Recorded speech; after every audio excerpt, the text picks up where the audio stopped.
Hi, I'm Tracy Lampson with Lampson Retirement Solutions, and I'm here to help you keep calm in a strange economy.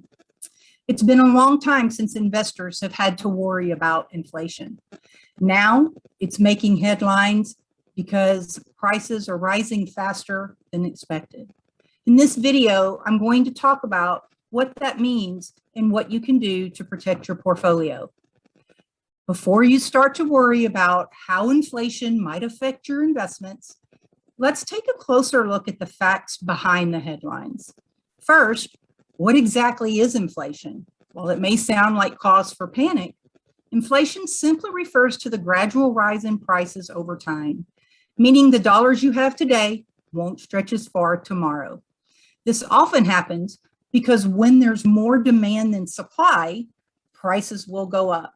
And when an external event like a natural disaster or a pandemic makes it hard for companies to produce enough to keep up with the consumer demand, they can raise their prices, resulting in inflation. This isn't necessarily a bad thing. Stable, predictable inflation is actually considered a good sign for a growing economy. Second, why is inflation rising? Inflation is rising because prices are increasing faster than usual. But it's useful to know that most measures of inflation compare to what's happening now with what was happening a year ago. And at this time last year, the US economy shut down because of COVID-19. So be aware that the economic impact of the pandemic is going to distort any year-over-year comparisons for a while.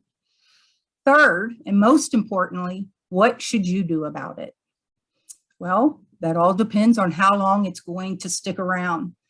Many economists are expecting inflation to increase in the short term, but not to affect the economy as much as it has in the past. And the Federal Reserve, they're keeping a close eye on the situation. If it looks like inflation isn't going to settle down later this year, they may take action to keep it in check. Either way, the important thing is to avoid making knee-jerk reactions. If you make big moves now to hedge against inflation, you could lose big if the inflation turns out to be temporary. If inflation is going to stick around for a while, it may be appropriate to make some prudent adjustments, like considering higher future inflation estimates in your long-term income planning. But this all depends on individual factors, like what's in your portfolio and when are you going to retire. This is definitely not a one-size-fits-all scenario, and this is where it helps to get personalized advice from a financial professional. I'm keeping a close eye on what's happening with the economy, and together we can create a plan that makes sense for your needs. If you have a question about what I've discussed with you, or you'd like to speak with me personally about what's going on, please use the form attached and send me a message. I'll respond personally.